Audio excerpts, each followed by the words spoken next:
the back there? All right. I want to thank everybody for coming out today.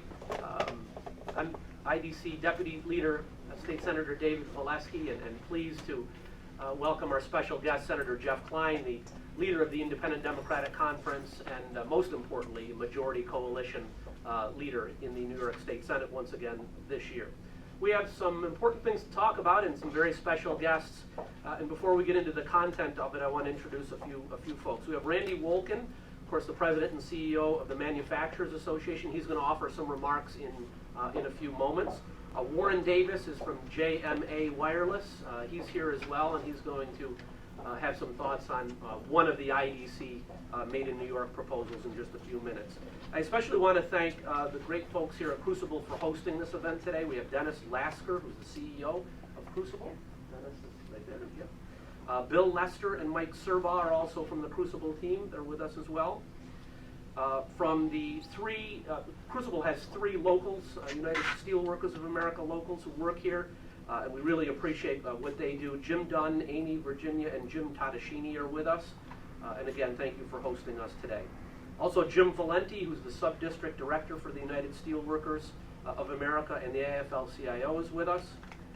Jim Dunn, Vice President Local 1277. Carrie Eldridge, the International Representative from the Steelworkers. They are standing here in solidarity with us today as well.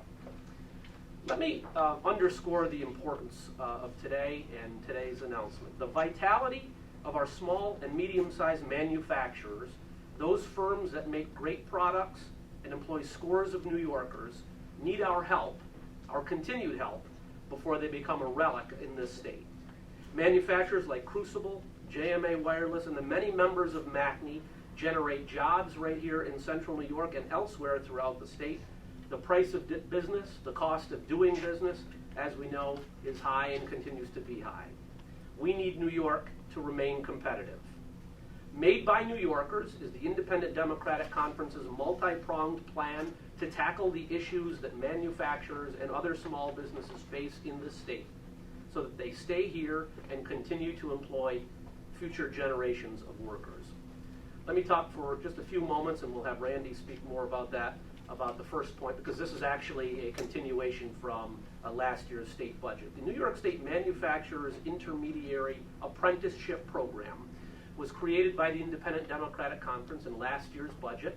We were able to secure $500,000 to get that program up and running and off the ground. And you know, we have been told for a long time that the red tape, the fees that are often involved with creating apprenticeship programs has often been an obstacle to actually doing an apprenticeship program that trains new workers for important manufacturing jobs. So MACNY approached us almost a year ago now, talked to us about doing a pilot program, which we've done right here in central New York. We have 30 companies that are participating in this program, including some of those who are here today.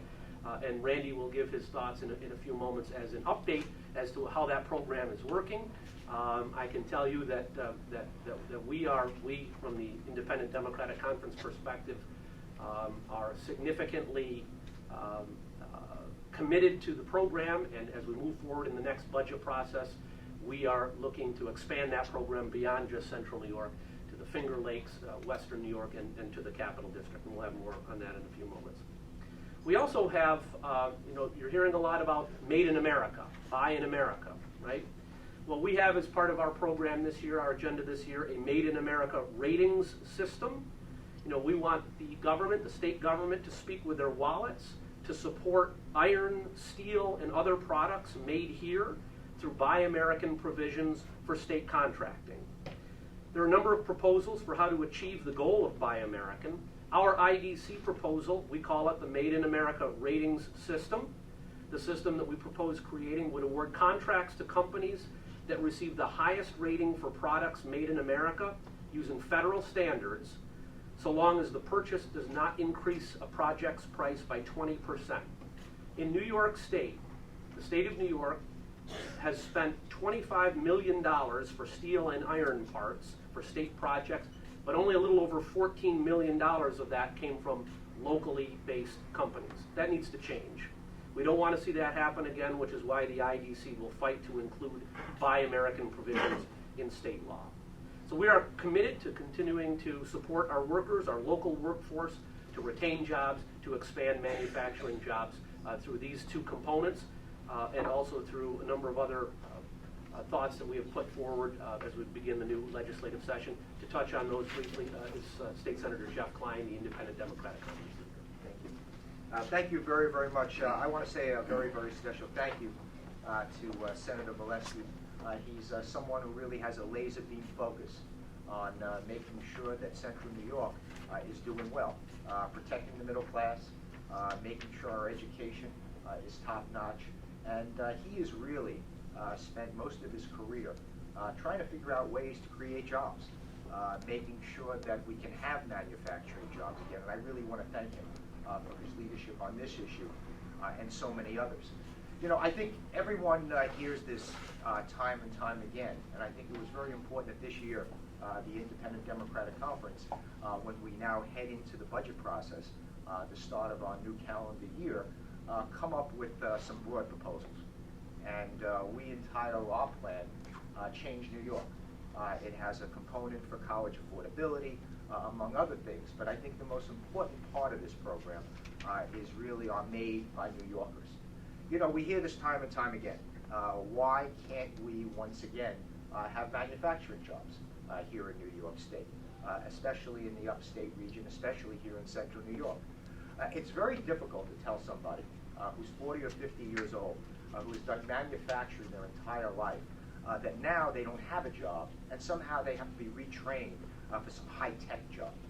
That's all well and good. I'm not opposed to education, but I think we're missing a tremendous opportunity if we ignore the fact that we're bleeding manufacturing jobs. Just in a snapshot over the last year, Central New York has lost 400 manufacturing jobs. 400. And by the way, Buffalo, they've lost over 1,100 manufacturing jobs. So there is really no growth potential. We're also introducing a report today, which is part of our whole plan today, Made by New Yorkers, which talks about the problem with our economy. While certain areas, unemployment has gone down statewide, we still see certain regions where unemployment is sky high. And what makes it even worse, we're seeing young people disproportionately unemployed in a very, very high rate in New York. We need to change all that, and I think by developing our plan, Made by New Yorkers, I think we'll do just that. David Valesky should be very proud. When he came to us last year and talked about this apprentice program, we needed to make it grow.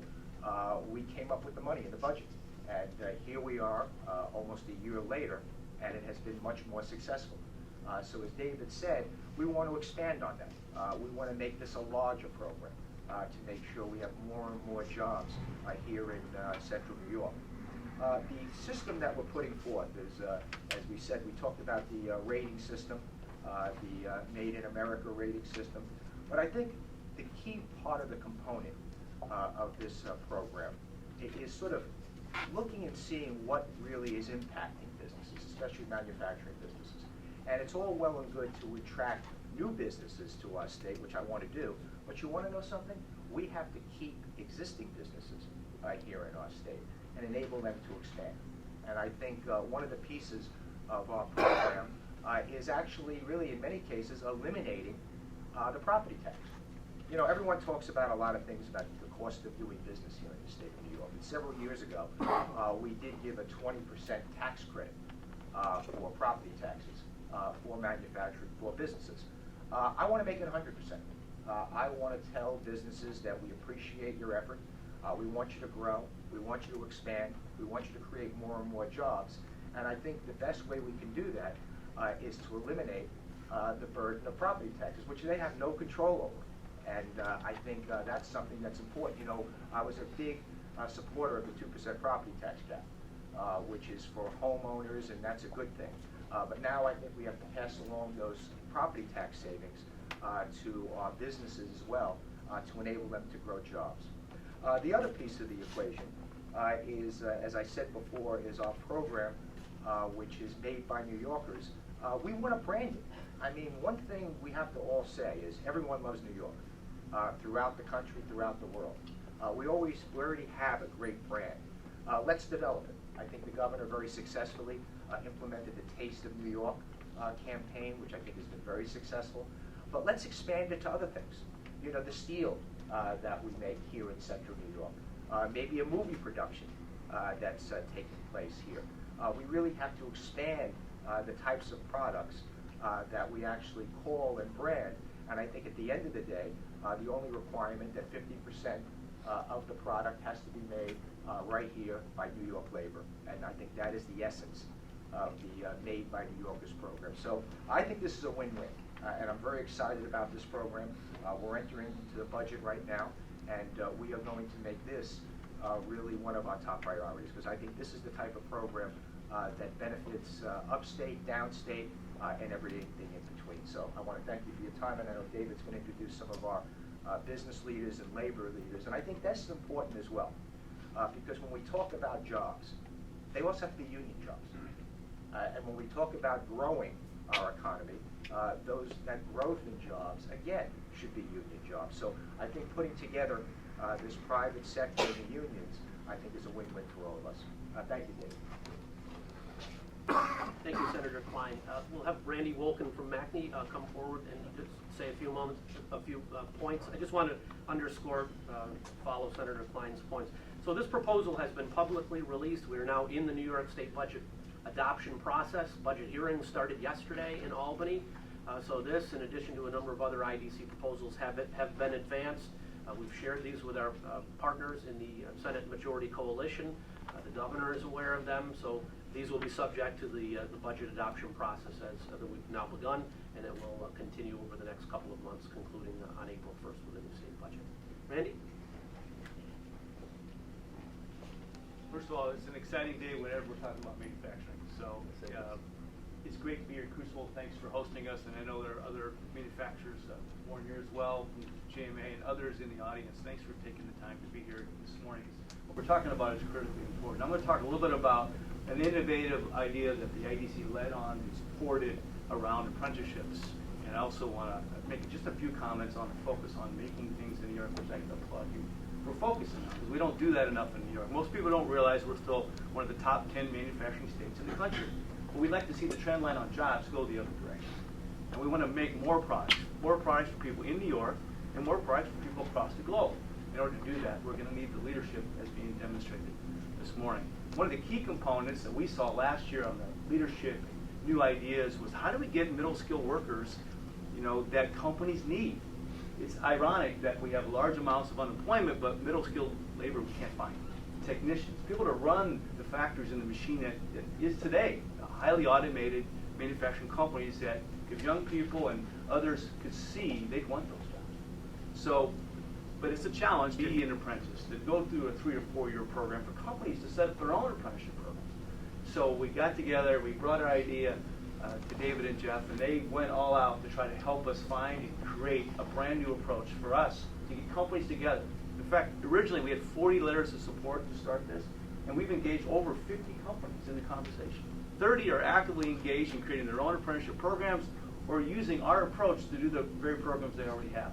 And it cuts down on paperwork, it cuts down on the interface that's required. People don't have extra staff to work on setting up new apprenticeship programs.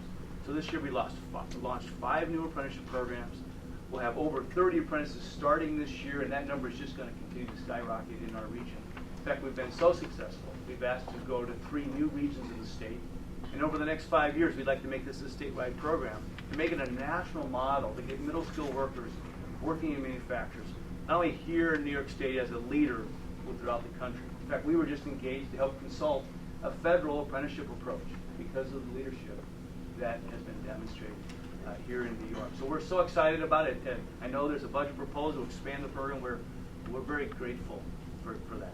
I'd also like to speak to you mentioned real property taxes and the need to focus on making existing companies more profitable and more welcome here. So they hire workers from New York, made by New Yorkers, made in New York. Let's make that a mantra for the future. So why not reward existing companies for growth, for staying here, for investing?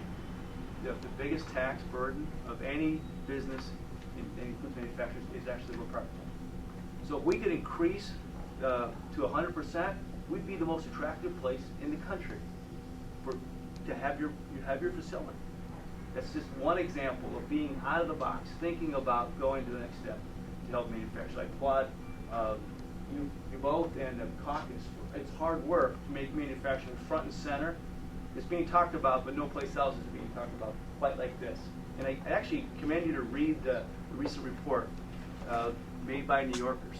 There's a lot of good ideas to be thinking about for the future of New York. So thank you for your time and effort and for being a partner. Thank you.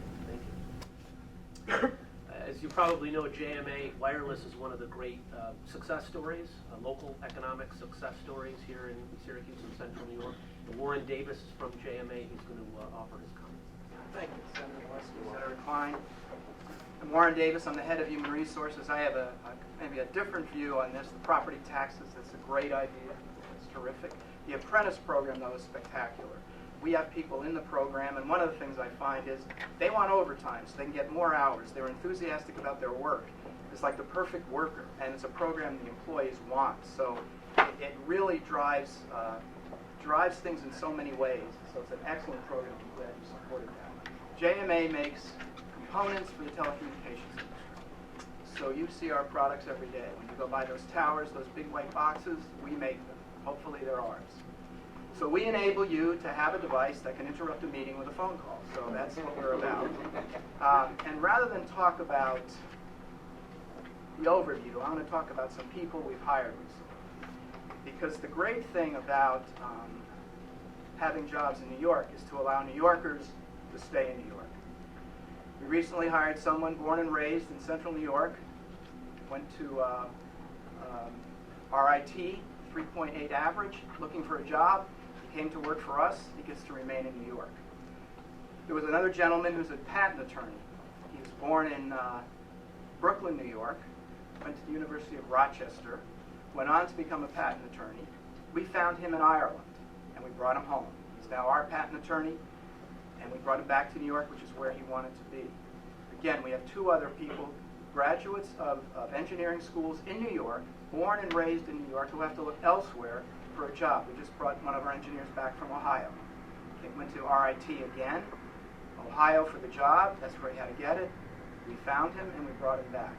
My final example of how jobs in New York are so important is there's a gentleman we just hired, 20 years of design work in the antenna business, a top-notch manager, working in Texas, born in Dutchess County, New York, educated in New York at SUNY Stony Brook. He's in Texas, and what he's doing for a competitor of ours is moving jobs to China, laying off American workers and moving jobs to China. The reason he came to work for us is our commitment to New York. And now he's working for us, and again, we brought him home. That's what's so important about this. People do want to come back to New York, and people do want to manufacture in New York. We just have to give them an opportunity, and one of the ways to do it is to help from the government and all the different agencies, because the demand is there, and it's coming from people who do the work and who know how to do the work.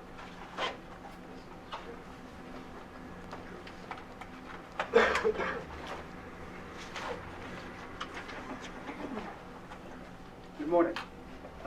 We are pleased to, at Crucible, to host today's event, and we applaud the initiatives that have been outlined in the plan made by New Yorker. As a medium-sized manufacturing company that has been in Syracuse since 1876, we have seen all of the business cycles. But as a great consequence today, this company, this plant was built by the Sanderson Company, who were manufacturing tool steels in Sheffield, England. The American government imposed some import duties on the finished bars they were making, and so they decided it would be very attractive to build a plant in America, make an American product for American trade by American workers. Now, isn't that coincidence? 1876. So this falls all in line. Today, as a company, we fight a lot of the strong headwinds associated with macroeconomics and weak demand. But what we have discovered is continuous improvement, getting better every day. And the path that we follow is by doing it with cooperative partnerships with our employees, the men and women of the steel workers who come every day and add to their creativity. To our customers, we happen to invite one of our customers, New York-based Niagara Specialty Steel, who we build our business together. Thank you for coming. And to our community, and of course MACD. So once again, thank you very much, and we invite the state government to join our cooperative effort. Thank you very much for coming. Thank you. Thank you, Dennis. Thank you, Warren. Thank you, Randy. And again, a special thank you to great folks from the United Steelworkers of America who do such great work here at Crucible and in other facilities across the state. That concludes our presentation. We'd be happy to take any questions that anyone might have at this time. David Scalisi, I'm on the board of the Greater Syracuse Labor Council as well as the Central New York Area Labor Federation. My question is part of your plan to get this word out, going actually to the schools? We've got graduating seniors, some of which who are feeling like they have to go to college if they want to have a chance at a job.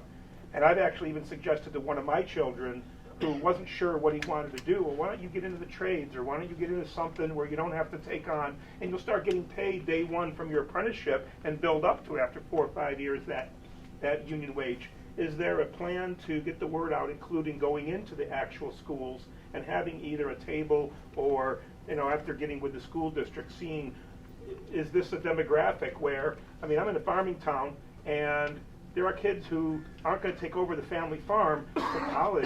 What am I going to study? But if they can work with their hands in another way and take on a skill, is there a school, Yeah. Yeah, I think that's a great point. I think that's a key component of the apprentice program. What is, and that's just one part of the pathway is, when they're actually beyond the high school age. But I think you're kind of talking also about what do we do with middle school and high school. One of the things that we're actively engaged in is something called Partners for Education and Business. They started in middle school, giving them an awareness of these great jobs that are in the skilled trades, that are in the technical level, 2-year degrees of, those are the things we have to make young people aware of. In here in Central New York, you have Enterprise America, which is actually WCNY is introducing, middle schoolers to the entire economy. We have a center there called Manufacturing Center. But literally, we have to get the word out. We need many more people to talk about these kinds of jobs, great jobs in manufacturing facilities. Thank you. Anyone else? Okay, thank you all very much for being here.